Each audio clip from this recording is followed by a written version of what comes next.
BSE Sensex आपने नाम तो सुना ही होगा। वेल सेंसेक्स आप बहुत लोग बोलते हैं कि सेंसेक्स बढ़ रहा है, कम हो रहा है, क्या होता है सेंसेक्स? वेल ये एक स्टॉक मार्केट का इंडेक्स है। अब आपको शायद इंडेक्स फंड्स ना पता हो तो मैं आपको बेसिक आइडिया देता हूँ। इंडेक्स फंड्स होते हैं जो कि एक तरीके से एक कंट्री को रिप्रेजेंट करते हैं, या हम कह सकते हैं एक्सचेंज को रिप्रेजेंट करते हैं। नाउ ओवरऑल जो बीएसई सेंसेक्स है, बीएसई आपको पता है बॉम्बे स्टॉक एक्सचेंज, तो बॉम्बे स्टॉक एक्सचेंज पे जो टॉप 30 कंपनीज लिस्टेड है उनकी परफॉर्मेंस किस तरीके से चल रही है वो सेंसेक्स रिप्रेजेंट करता है।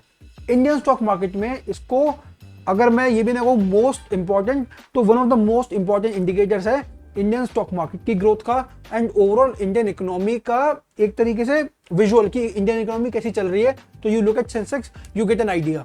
अब जो मैंने बोला टॉप 30 कंपनीज, वो टॉप 30 कंपनीज किस तरीके से कैलकुलेट होती है, वो टॉप 30 कौन सी होंगी? तो एक मेथोडोलॉजी होती है free float market capitalization weighted methodology, जिसके अंदर बड़ा भारी वर्ड है जिसके अंदर जितनी भी कंपनीज लिस्टेड हैं उनकी मार्केट कैप को उस हिसाब से एडजस्ट करते हैं कि उनके कितने नंबर ऑफ शेयर्स अवेलेबल है। उन दोनों को एडजस्ट करके तब रैंक निकाली जाती है कि कौन सी कंपनी नंबर 1 पे है, कौन सी कंपनी नंबर 30 पे है। नाउ अब आप खुद सोचो कि अगर इंडिया की टॉप 30 कंपनीज हैं और उनकी हमने परफॉर्मेंस देखी कि वो किस तरीके से परफॉर्म कर रही हैं, तो कहीं ना कहीं हम ये कह सकते हैं कि हाँ इंडियन स्टॉक मार्केट का ओवरऑल हमें आइडिया लग गया कि हाँ ओवरऑल मार्केट किस तरीके से चल रही है, क्योंकि वो टॉप 30 कंपनीज किसी भी इंडस्ट्री की हो सकती है, किसी भी सेक्टर की हो सकती है, किसी भी सेगमेंट की हो सकती है।